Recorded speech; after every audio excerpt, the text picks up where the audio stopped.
Now our next concept is components of government budget.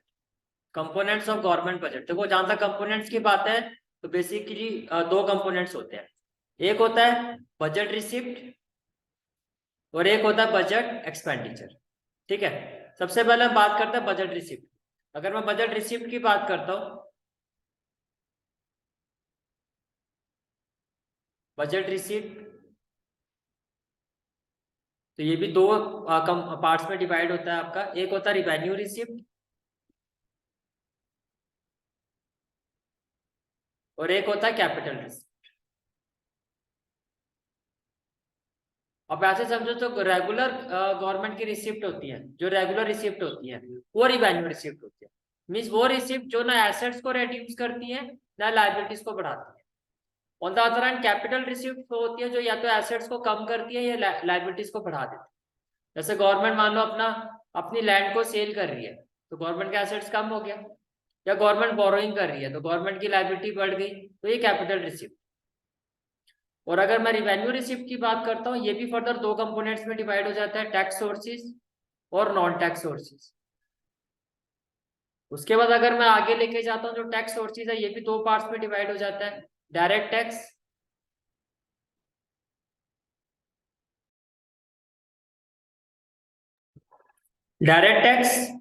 और non direct tax.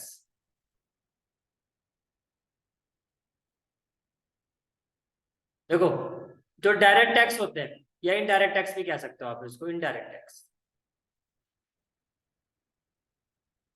देखो जो आपके डायरेक्ट टैक्स होते हैं उसमें क्या होता है, लिवाई और बर्डन सेम पर्सन पर होगा,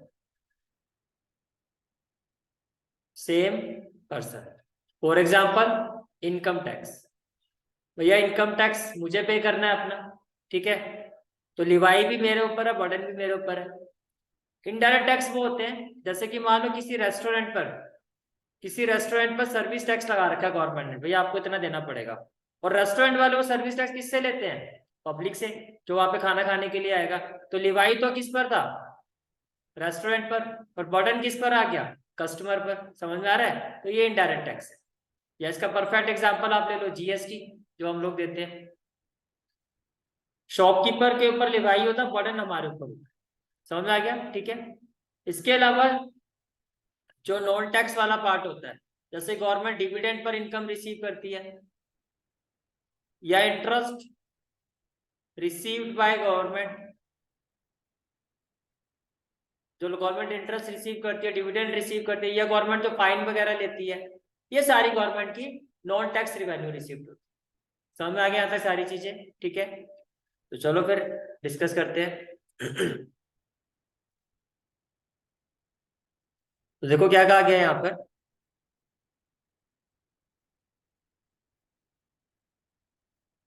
अगर मैं बजट रिसिप्ट की बात करता हूँ, बजट रिसिप्ट की, it means the amount which the government expected to receive including borrowing in a particular financial year. It is broadly divided into two parts, revenue receipt और capital receipt। ये clear हो गया, ठीक है।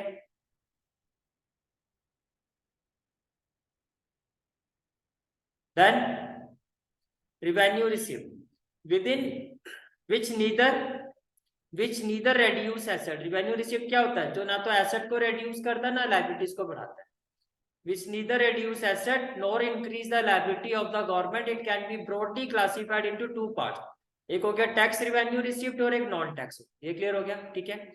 फिर हमने ये पढ़ा जो टैक्स रिवेन्यू रिसीप्ट है ये फर्दर टू पार्ट्स में डिवाइडेड हो जाता है।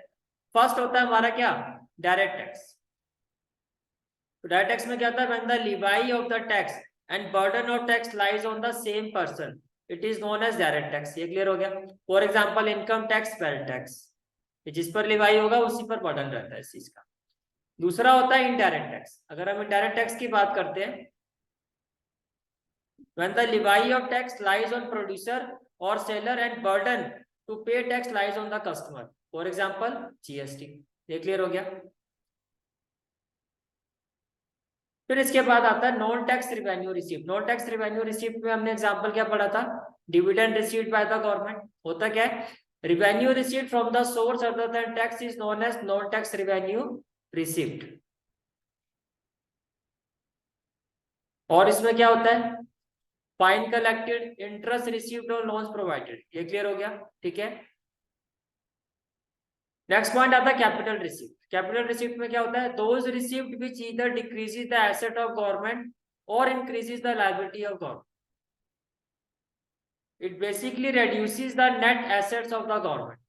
जैसे कि मैंने आपको अभी बताया कैपिटल रिसीप्ट में क्या होता है, या तो एसेट डिक्रीज होगा या लायबिलिटीज बढ़ जाएगी, because either the asset of government get reduced और liability of the government get increased, ठीक है।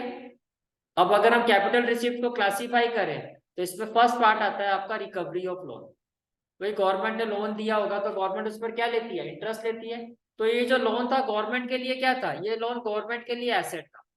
अब गवर्नमेंट इसको रिकवर कर रही है, वापिस ले रही है, तो गवर्नमेंट का ये एसेट कम हो रहा है ना, तो एसेट रेड्यूस हो रहा है, तो ये किसका एग्जाम्पल हो गया, किसका पार्ट हो गया, कैपिटल रिसीप्ट का। ये क्लियर हो गया, ठीक है। इसके अलावा आता है borrowing.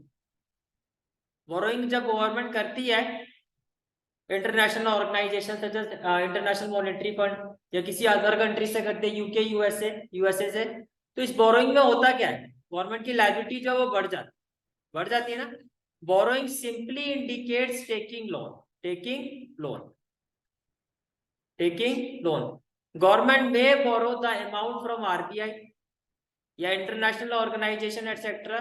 Such borrowing result in inflow of cash, cash का तो इनफ्लो हो रहा है, but at the same time increases the liability. तो इसमें मेन पॉइंट क्या है कि भैया इस केस में क्या हो गया, लायबिलिटी बढ़ गई, लायबिलिटी बढ़ गई तो ये क्या हो गया, कैपिटल रिसिप्ट हो गया, therefore considered as capital receipt. ये क्लियर हो गया, ठीक है। नेक्स्ट फिर आता है अदर कैपिटल रिसिप्ट। अब देखो, अगर आप रिकवरी ऑफ लोन को छोड़ दो और बोरोइंग को छोड़ दो, उसके अलावा जो भी गवर्नमेंट की रिसिप्ट होगी जो या तो एसेट्स को रेड्यूस करेंगी या लायबिलिटी को इंक्रीज करेंगी, वो सारी अदर कैपिटल रिसिप्ट में आता है। जैसे कि for example this includes all capital receipts other than recovery of loan and borrowing. Means recovery of loan को छोड़ दो और आप बोरोइंग को छोड़ दो। ये क्लियर हो गया, ठीक है। For example when the government sells its equity, या इसका मैं परफेक्ट एग्जांपल आपको और अगर मैं दूं तो आप इसको ऐसे समझो, डिसइन्वेस्टमेंट में गवर्नमेंट क्या करते हैं, जो भी उसकी पब्लिक होल्डिंग होती है उसको प्राइवेटाइज कर देती है। तो उसमें क्या होता है, एसेट्स रेड्यूस हो रहा है तो अदर और गवर्नमेंट का पैसा आता है, भाई किसी और को शेयर अपने डिसइन्वेस्ट करके बेच दोगे तो उसमें क्या होगा, पैसा आएगा ना, क्या इनफ्लो हो रहा है, पर ये क्या है, कैपिटल रिसीप्ट है। व्हाई, बिकॉज आपका जो एसेट्स है वो रेड्यूस हुआ।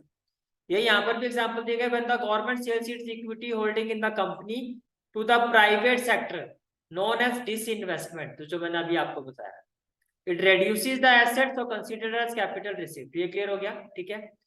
इसी तरह से होता है हमारा बजट एक्सपेंडिचर। बजट एक्सपेंडिचर भी हमारा दो पार्ट्स में डिवाइड होता है, एक होता है रिवेन्यू एक्सपेंडिचर, एक होता है कैपिटल। रिवेन्यू एक्सपेंडिचर वो होता है जो ना एसेट्स को इंक्रीज करता है ना लायबिलिटी को रिड्यूस करता है, उसका अपोजिट। और कैपिटल एक्सपेंडिचर क्या होगा, जो एसेट को इंक्रीज करेगा और लायबिलिटी को डिक्रीज करेगा। समझ में आ रही है बात, ठीक है। तो रिवेन्यू एक्सपेंडिचर क्या होता है आपका, expenditure on providing services to the general public and transfer payment by the government which neither increases the asset, ना तो एसेट इंक्रीज होगा, no decreases the liability of government. This include like scholarship, interest payment on loan, ठीक है। अब loan government ने लिया, उस पर गवर्नमेंट इंटरेस्ट पे कर रही है, तो इससे ना गवर्नमेंट की लायबिलिटी कम होगी, लोन तो वहीं का वहीं खड़ा हुआ है, ना गवर्नमेंट का asset.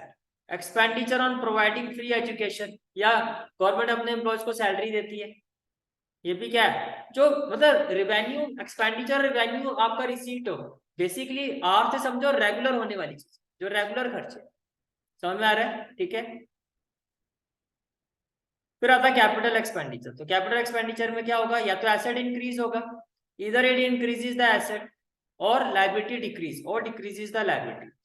For example providing loan to other country, तो गवर्नमेंट दूसरी कंट्री को लोन देगी तो वहां से इंटरेस्ट मिलेगा, तो गवर्नमेंट का एसेट बढ़ रहा है, ठीक है। या repayment of bond issued by government, government ने जो बॉन्ड इश्यू कर रहे थे उसको क्या कर रही है, रीपे कर रही है, समझ में आ गया? इशू किए थे ना, तो जब मैंने बॉन्ड आपको दिए थे, बॉन्ड इस काइंड सॉर्ट ऑफ डिबेंचर, वो क्या होती है, लाइबिलिटीज होती है, ठीक है। तो लाइबिलिटीज रिड्यूस हो रही है। Paying off loan taken from other countries and international organization, जो बाहर की कंट्री से आपने लोन लिया था उसको आप पे ऑफ कर रहे हो। फिर हो गया तक, ठीक है।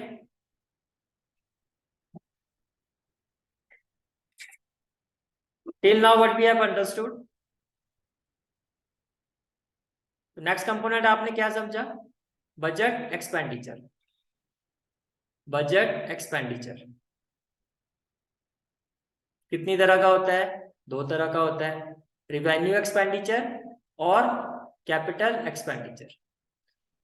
जो रेगुलर बेसिस के खर्चे गवर्नमेंट के, रिवेन्यू एक्सपेंडिचर वो एक्सपेंडिचर है जो ना एसेट को इंक्रीज करते हैं ना लाइबिलिटी को डिक्रीज करते हैं। For example salary given by government to its employ, simple सी बात, या इंटरेस्ट ऑन लोन जो गवर्नमेंट पे करती है। कैपिटल रिसीट में क्या होगा? गवर्नमेंट क्या कर रही है, रीपेमेंट ऑफ बॉन्ड या रीपेमेंट ऑफ लोन, उसमें क्या हो रहा है, लाइबिलिटी गवर्नमेंट की क्या हो रही है, इंक्रीज हो रही है, डिक्रीज हो रही है। या गवर्नमेंट जो है लोन इश्यू कर रही है अदर कंट्री को, लोन इश्यू करने पर गवर्नमेंट के पास इंटरेस्ट आएगा तो गवर्नमेंट का एसेट बढ़ रहा है। समझ में आ गया? ठीक है, तो ये था हमारा कंसेप्ट कंपोनेंट्स ऑफ बजट का।